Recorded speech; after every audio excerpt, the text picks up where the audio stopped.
Hello beauties and welcome back to my channel, and this video that's going to be a review of the Poison Garden by Nabla. It comes in a sleeve like this.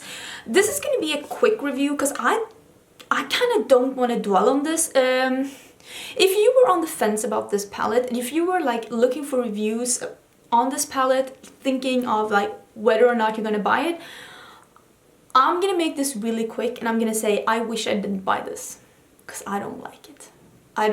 I don't like this, and I usually get everything to kind of work for me, and I usually feel like different kind of formulas that require different kinds of techniques and different kinds of, like, I don't know, trying to glorify this, but I feel like I could even get the subculture to work. I just had to change up my techniques. I can get this to work. I mean, I did this look with this palette, but this took me like 3, maybe even 4 times as long as it normally takes me to make a look, and I don't think that this is very user-friendly. And the thing that, like, if you have never tried Nabla before and you get this palette, maybe you're like, okay, yeah, this is pigmented, this is nice, it's a bit hard to blend, but it's okay. The shimmers are really nice in this palette. The thing that I don't like is the mattes. I feel like I'm getting ahead of myself. I bought this on Beauty Bay. It is also sold at Nabla Cosmetics. I think it's like 39.99 euros. I don't know what that is in dollars, but I'm guessing it's between $40 and $50. In US, this would be seen as a pretty expensive palette, like Anastasia, Urban Decay measurements. In Sweden, this is less expensive than Anastasia, so this is like what a typical mid-range palette would cost you. So the price didn't really bother me that much. This one has a bit more shades than the other palette that they had. I had to really try hard here. This is the Dreamy Palette. I did review this one. This one has great mattes. This is what this one looks like. Wait, I'm struggling here. Hi, kitty. What are you doing? She's so weird. She's sleeping in my lap. The struggle bus. The struggle bus is in town. So you can see that. No, you can't. You can see the difference between the two palettes. This one just has a bit more shades, and I think that this one costs a little bit more. But they are not the same quality. I like the shimmers in this one better, but I like the mattes in this one better. And the thing that like annoys me with the Nabla eyeshadow palettes, and the thing that maybe if this is the first thing that you're trying for Nabla, maybe you won't feel the way that I do, because I've seen some people do some reviews of this and like it. I've also seen some people do reviews of this and not like it. So I feel like this is like one of those palettes that maybe like the subculture. Some people will like it and some people won't. And I think that the reason for that is that this is not very user-friendly. I don't think that this is a beginner palette. I don't think that this palette is for everyone. And the reason why I am extra disappointed in this palette is that I like Nabla. I think Nabla makes great eyeshadows. The single eyeshadows from Nabla are amazing, so good. So I don't know why they're releasing a different formula in this palette, because I feel like the mattes in this, they feel like baking powder. They're like almost like tug when you touch them. They're so dry, but they're still pigmented, but it's really hard to blend and it becomes a bit choppy, patchy. This blue, Majorelle, it is literally the worst blue I've ever had, like, in my life.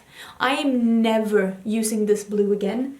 It is absolutely horrendous. I did film 3 looks with this palette, which was quite a journey, and that's gonna be up next week, because it's not gonna be up it's not gonna be up this weekend. That's what I'm trying to say, but it is gonna be up next week, because I did film 3 looks. And even if you didn't pick up this palette, I hope you can get some like ideas of how to mix and match different colors, because I feel like the berry and blues trend is really big, and they also have some warm neutrals with the oranges here. So I do think that maybe you can get some inspiration on how to use some eyeshadows you maybe already have at home, because I don't recommend this palette. I don't think it's horrendous, but I definitely think that you could spend your money better elsewhere.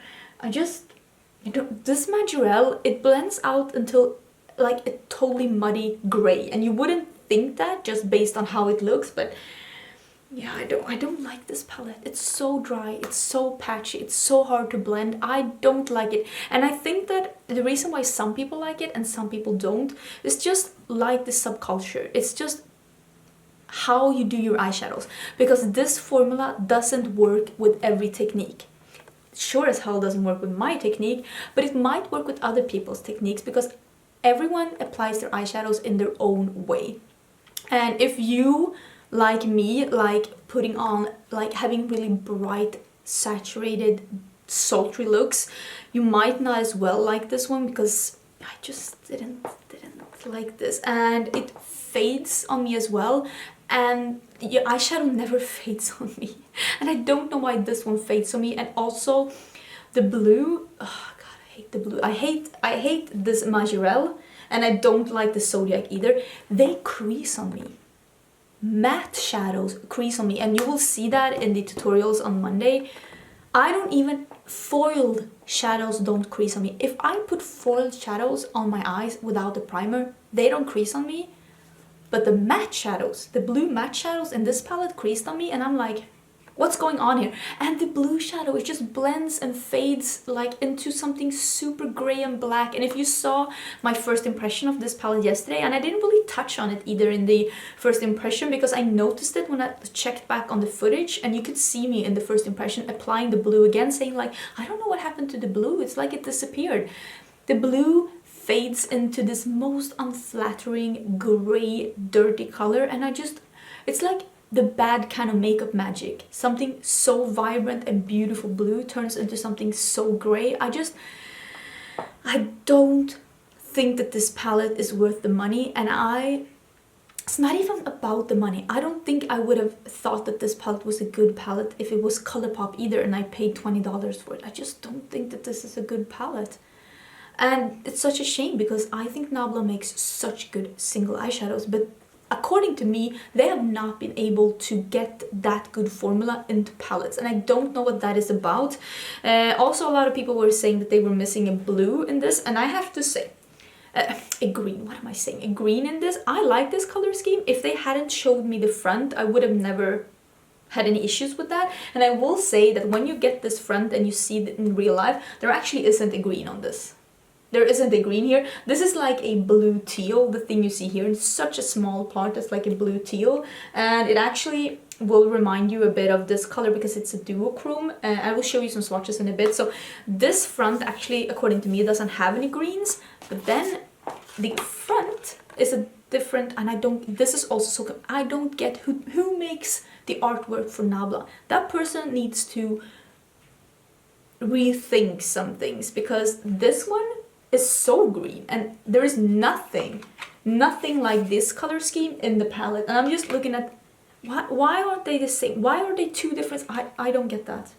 That is actually kind of annoying. I wish that the sleeve was this color scheme, because this color scheme actually does represent what's in the palette, because I don't see a green on this color scheme. There is a bluish teal here, and that would represent, I would say, the duochrome that's in the palette. But this is beautiful. This is something else. Poison Garden, yeah, it should have been a green, but I do like the name Poison Garden. I do like this color scheme. It's like a half neutral, half colorful palette. I'm just not in love with the formula. Let me show you some swatches. Some of these swatch really nice, some of them don't. And yeah, the mattes are something else. Let me just show you the swatches.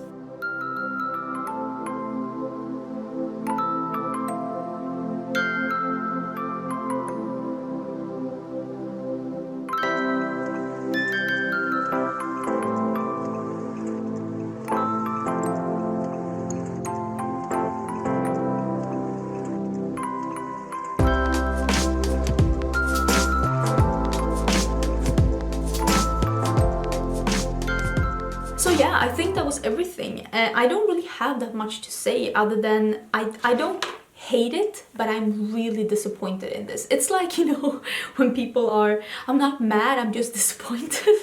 That's how I feel about this palette. And there is going to be 3 looks with this palette, and like I said, that video has nothing to do with me like showing you how to use this palette if you want to buy it. I actually don't think that this is worth the money. I do think that this Dreamy palette is better than the other one, and the color scheme is not that different, to be honest.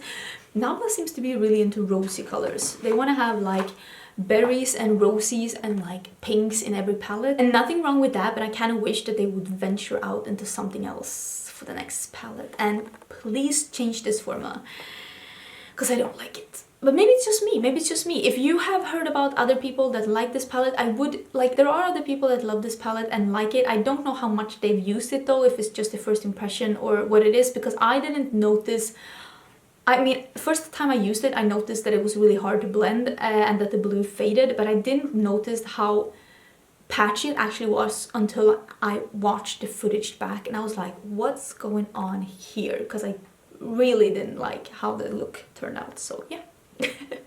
That was everything I wanted to say about this palette. I don't hate it, but I really don't like it, and I don't recommend it. This is not the kind of formula that I like working with. I know that I made some references to subculture. I don't think that the subculture and this one has the same formula. I just, because this doesn't even swatch good. The subculture swatch good. I just think that this is very dry, a bit tuggy, like the formula is a bit tuggy. It's a bit patchy and really hard to blend, but the shimmers are nice.